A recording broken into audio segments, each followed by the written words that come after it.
I'm Logan Crawford, and right now on Spotlight, we're taking a journey through life's highs and lows with short stories I hope you will enjoy.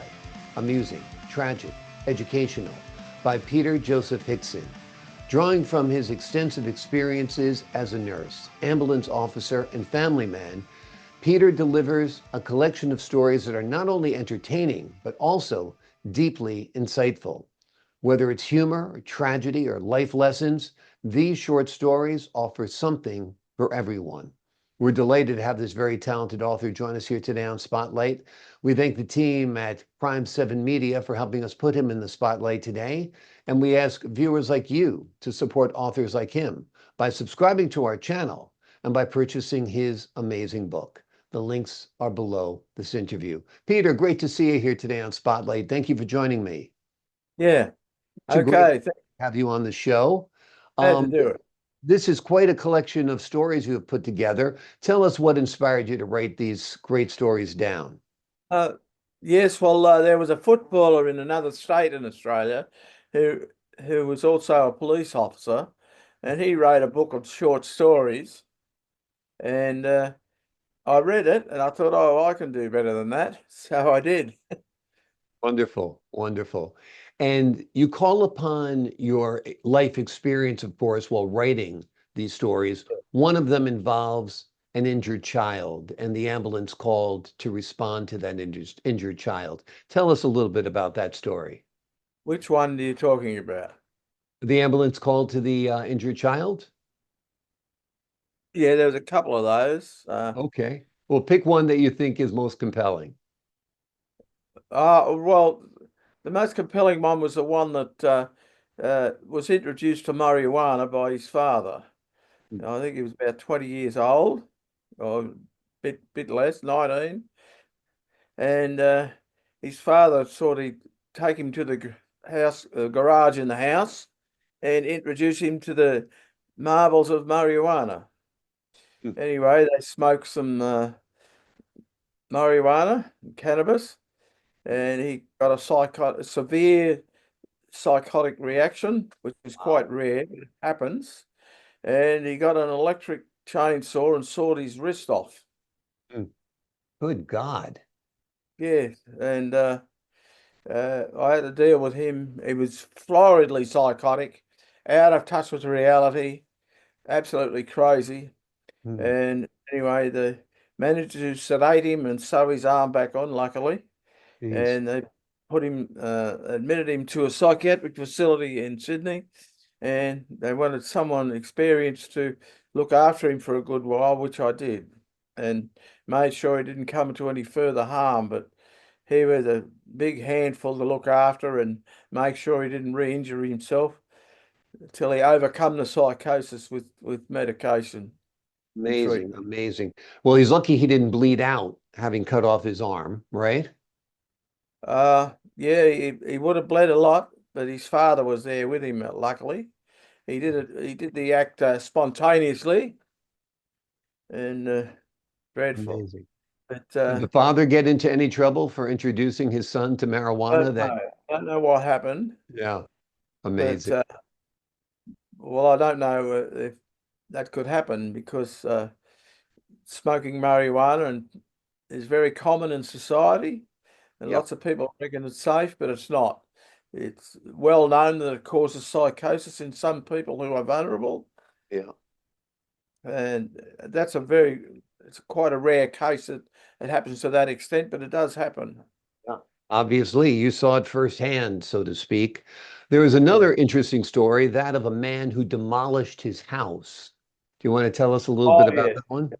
Yes, that was very interesting. I at the time I was working in a jail, in a remand jail, and it's people who were arrested and bail refused and sent to jail. Anyway, I had to interview him for medical reasons, Mhm. because everyone coming into jail sometimes have medical reasons like diabetes or something along that line, or heart disease or something. So they need medication and make sure they keep up their treatments. Now, this chap come into jail, and I interviewed him for medical reasons, and he had no medical conditions to speak of. So I interviewed him, and that was the end of that. And then I thought, what's he doing here? And I looked at the charge sheet, and it said malicious damage. So I asked him, I said, look, you're not a criminal. What are you doing in here? And then he told me the story. In those days, the laws for divorce were over the top and wrong. When the woman tended to get everything once the marriage dissolved. Anyway, he told me the story. They had two daughters, two teenage daughters. The wife fell in love with somebody else and told him to go. So the big house they lived in a plush suburb of Sydney. So they went to the divorce court. The wife ended up with the house, and the Jaguar. He ended up with the Commodore, which is a common Australian car, the worn-out Commodore. And they also had an investment property which was empty at the time. Now, he was so angry and frustrated about the court's action, he decided to take matters into his own hands. So he hired a big D8 bulldozer, because he was a man that worked in construction. He knew how to operate it. So he demolished the big 3-bedroom house in a posh suburb of Sydney, demolished it to rubble. So there was nothing left of the house except bricks everywhere and complete rubble. So the police arrived and charged him with malicious damage. You know, he tried to get square or something like that, but sometime later the government changed the divorce laws to no fault divorce. So things were split up evenly. But at that time, that's what happened. Exactly. No need to demolish your house anymore. That's an amazing story. What's really Yeah. incredible about these stories is that they're real and that you witnessed them. And I think that's just terrific. Tell us a story about the women's prison incident. Oh, that sticks in my mind even to this day. I was it's a women's prison in Sydney, 200 beds, and I was the nurse in charge of that prison, in charge of the nursing staff. And it was an old prison, bit run down. Anyway, what happened was there was two inmates who were both drug addicts, and they were moved from an area they were up to where the medical clinic was. There was no prison officers around. Anyway, the very petite nurse who was near the medication room, they stood over her and said, "Give us the keys or we'll bash you." So being nice and petite, she handed over the keys. They opened up the clinic and locked themselves in there, opened up the safe, helped themselves to what people are calling nice drugs like Valium, Librium, Serapax, addictive sort of drugs. Also in the safe was morphine and pethidine, and syringes, of course, and needles, and also a large bottle of methadone. Now, methadone is a very useful drug. It's used for intravenous drug users who become addicted to heroin, which people get addicted to it very quickly, and they crave for it. Anyway, this American psychiatrist, in the early 60s decided to use methadone, which was invented by the Germans in World War II to relieve pain because they'd run out of morphine.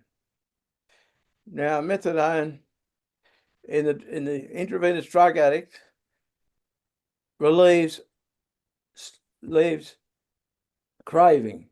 Now, if one can imagine giving up cigarettes or something similar and multiply that feeling by 200 times, that's how the drug addict feels, because I've dealt with many drug addicts over the years.